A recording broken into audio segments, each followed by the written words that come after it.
After 7 மந்த்ஸ்க்கு அப்புறம் ஒரு ரிலாக்ஸிங்கான டே, ஒரு மினி விலாக் தான். வாங்க பார்க்கலாம் எங்கே போயிருந்தோம் அப்படின்னு. ரொம்ப நாளாச்சுங்க வெளியில் போய், ஒரு 7 மந்த்ஸ் ஆச்சு நல்லா வெளியில் போய் சாப்பிட்டு. இப்போயுமே ரொம்ப தூரம்லாம் போகல, ஹவுகாங் மால் தான் போயிருந்தோம். ஃப்ரெண்ட்ஸோடு சேர்ந்து ஹவுகாங் மால் போய் லஞ்சு சாப்பிட்டு வரலாம் அப்படின்னு. ஏன் அப்படின்னா பசங்களுக்குலாம் ஸ்கூல்ஸ்க்கு ஹாலிடேஸ் ஸ்டார்ட் ஆகிடுச்சு பார்த்திங்களா. அதனால் அவங்களும் வீட்டிலே போர் அடிக்குதுன்றாங்களா. சரி அவங்கள அழைச்சிட்டு அப்படியே ஃப்ரெண்ட்ஸ் கூட சேர்ந்து போனால் அவங்களும் ஜாலியாக என்ஜாய் பண்ணுவாங்க, குட்டீஸ்லாம் அவங்க ஃப்ரெண்ட்ஸ் கூட. சரி அப்படி தான் ஹவுகாங் மால் தான் சூஸ் பண்ணி இன்றைக்கி சாப்பிட போயிருந்தோம். வாங்க என்னென்ன ஃபுட்டெல்லாம் நாங்கள் ட்ரை பண்ணோம் அப்படின்னு சொல்லி பார்க்கலாம். நாங்கள் நிறைய வெரைட்டி ஆஃப் ஃபுட்டு இன்றைக்கி கொஞ்சம் ட்ரை பண்ணோம்.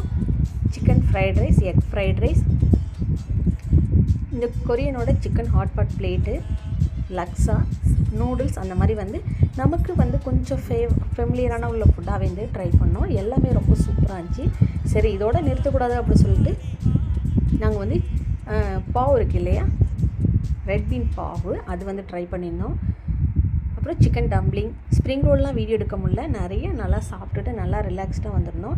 நாங்கள் சாப்பிட்ட ஐட்டத்தில் உங்களுக்கு என்ன பிடிக்கும், இன்னும் என்ன மாதிரியான ஃபுட்டெல்லாம் ட்ரை பண்ணலாம் அப்படின்னு சொல்லிட்டு மறக்காமல் கமெண்ட்டில் சொல்லுங்கள்.